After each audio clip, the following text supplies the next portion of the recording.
Hey everyone, Brian here, your honest mechanic.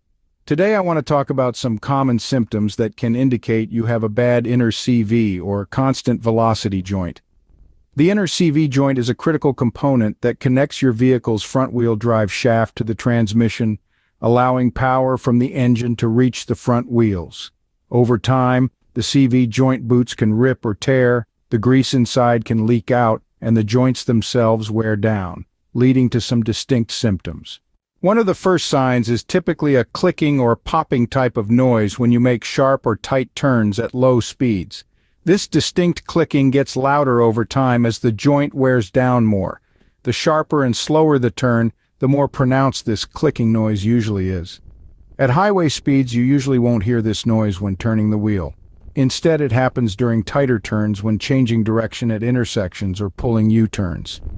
Basically, anytime you make a hard left or right turn at slower speeds. The clicking results from the loss of lubrication around the joint, allowing it to rub, pivot, and move at awkward angles it's not designed for. Without grease inside to cushion things, the metal surfaces grind together as the wheels change direction. In addition to clicking or popping when turning, bad inner CV joints commonly cause vibrations you can feel through the floorboard or steering wheel during acceleration. Sometimes this vibrating sensation starts smooth but gets worse over time. These vibrations originate from the torn CV boots or worn joints, but end up impacting the entire driveline.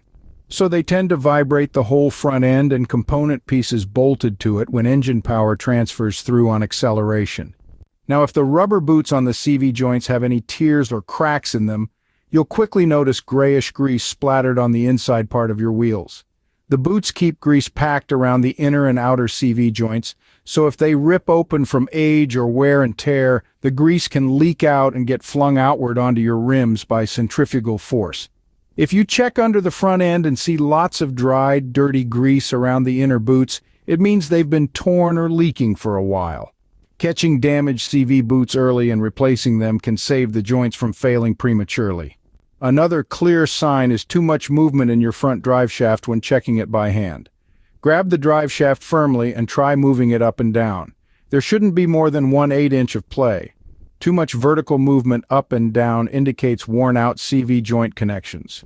In extreme cases with very damaged joints, when accelerating from a stop, you might hear a loud bang or knocking sound from the front wheels or suspension. This typically comes the moment torque transfers to the front wheels as you accelerate. The same banging can also happen when decelerating. Essentially, it's the damaged CV components violently clunking together because they no longer operate smoothly. The joints should pivot cleanly on axis, but without lubrication inside, they grind and bang around. Finally, prematurely worn CV axle joints also impact handling by allowing unwanted extra movement between your steering components and wheels. You'll start noticing the front wheels are harder to control, wander more, have uncertain turn-in feel, and pull to one side.